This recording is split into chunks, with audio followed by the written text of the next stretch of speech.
Yo, what's up gamers, this is Paw and this is my quick guide for the new extreme Worqor Lar Dor, where you face the gigantuous Valigarmanda. Before you do anything, split the group into two light parties and pair up the tanks with the melees and the healers with the ranged. You will need these buddies later. The first mechanic is Spikecicle. The boss will show you a pattern, him shooting icicles coming from himself, going either left or right. If you see the first one going left, you just go to the right. If you see the first one going right, you just go to the left. After he's done showing you the pattern, he will actually start shooting the icicles, and these icicles will leave a little ice drop which will explode after a while. You just keep inching towards the middle with baby steps, watching all the explosions. Just go into the middle and dance around the giant arrow on his hitbox and you will be absolutely safe. You have time to react if you are in an explosion, but that might be ping dependent. Then the boss will cast Skyruin, which is a huge AoE. This first one will always be a fire element, which also puts a burn dot on everybody. Then the boss will cast another big hitting AoE, Triscourge. It gives everyone a lightning debuff, an ice debuff, and both healers a fire debuff. I'll come back to these later when they actually happen in the fight. In this phase there are two giant volcanoes on the east and the west side, and you will see a pop-up on your screen saying a volcanic eruption is imminent. You'll have to identify which volcano is about to erupt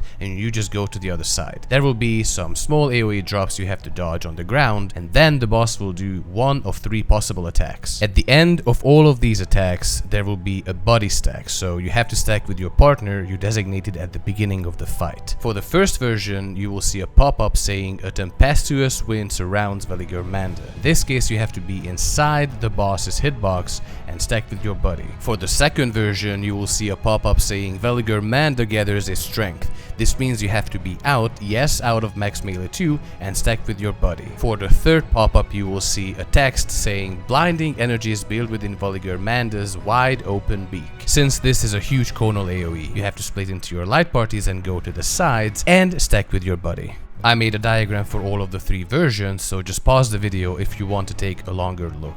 Now we have to go back to the debuffs we got at the beginning of the phase. 4 of these ice debuffs will go off either on the DPS or on the support. You just have to keep moving to not get frozen. If you stop moving, you will get frozen into an ice tomb and you will have to be broken out. The next mechanic is mountain fire. The tower will spawn at the front of the arena and the tanks will have to alternate soaking it. So one tank in the tower, the other tank outside of the tower, and the rest of the party behind the tank who is outside of the tower. One hit of this will inflict a burn debuff and the fire vulnerability up on the tank, so that's why they have to swap, but they can just use invuln. This will hit 6 times and the boss will also alternate where is he hitting from. So if he's hitting from the middle, you will just have to stand in the middle. If he's hitting from the right, you will have to stand on the left. And if he's hitting from the left, you will have to stand on the right. And then we go back to the debuffs we got at the beginning of the phase again. This time the healer fire markers will go off. This is a light party stack that hits 3 times and will leave a fire puddle. So you have to start on the hitbox of the boss and proceed forward to the front and then to the side, because if you stand in these puddles you will get burned and you will just die. After this the second to last round of debuffs will happen, and the 4 people who didn't get the ice before will have to do it now. So if the supports got it first, then the DPS will have to do it now. If the DPS got it first, then the support will have to do it now. Same stuff, just keep moving, easy. After this you will see another pop-up that a volcano is about to erupt, so just go to the safe side again, dodging the little drops. After this the boss will do one of 3 attacks, in, out, or sides, see what he is doing and stack up with your buddy. And after this resolves, you will see the last round of debuffs resolve, which is the lightning. This is just a spread, so just spread out and let things resolve.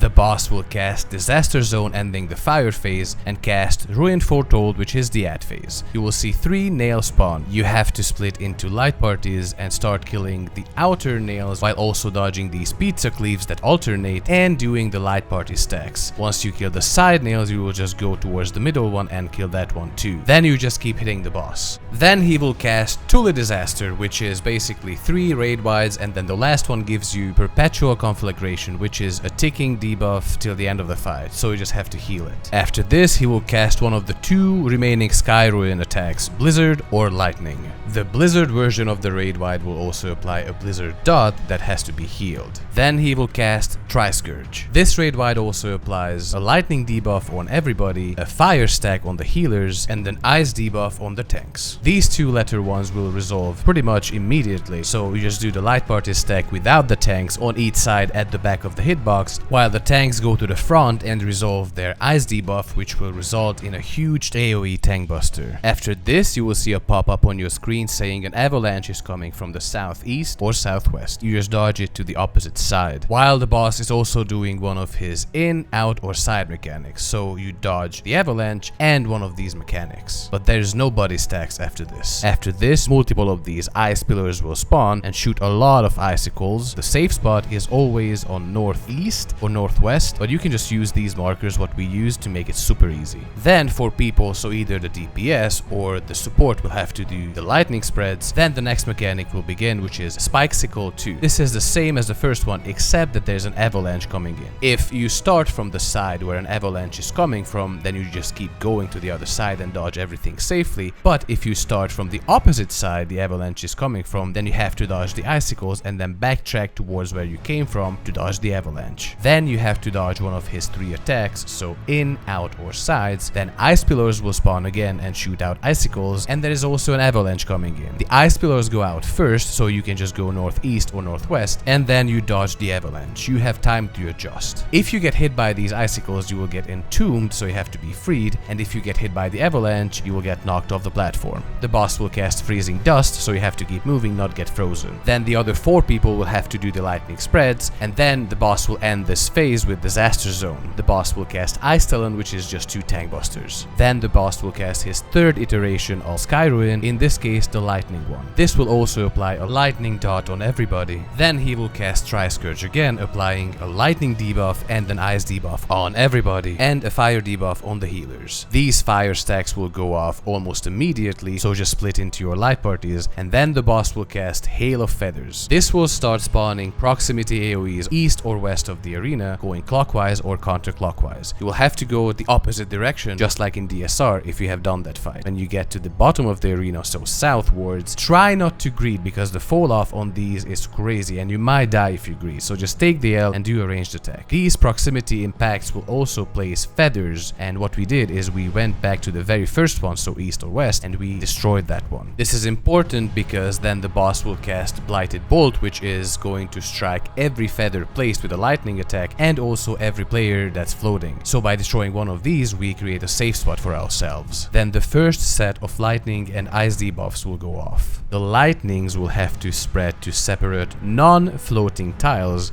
because a huge AoE will be going off around them, so they cannot share a tile. However, 2 ices can go to the same floating tile if they position themselves in 2 diagonal corners. An ice jail will spawn under them, that's why they have to float, otherwise they will get jailed. If 2 of these ice tombs are too close to each other, they will get tethered and they will explode and gift everybody 2 Vuln stacks. So that's why you have to place them diagonally on one tile or on separate tiles, both works. Just to make it clear, you float by standing on these greener tiles. Then the boss will cast one of his 3 attacks, so in, out or sides. Make sure that you're kind of stacked up while dodging this attack, because every player will drop an AoE under themselves, so-called twisters, so you have to move again to dodge those 2. The boss will cast Thunderous Breath, which will create these portals on the side which will shoot a line AoE, and you have to find the one safe line that doesn't have this portal. The boss will do a frontal cone cleave in front of him as well, so to survive this attack you have to find the safe lane and you also have to be floating. Then the second round of ice and lightning debuff goes off, and then he will do one of his 3 attacks again, so out, in or sides and twisters. Then the boss will cast Disaster Zone to end the lightning phase and start casting Ruinfall, which will spawn a gigantic tower in the middle that will have to be soaked by the tanks,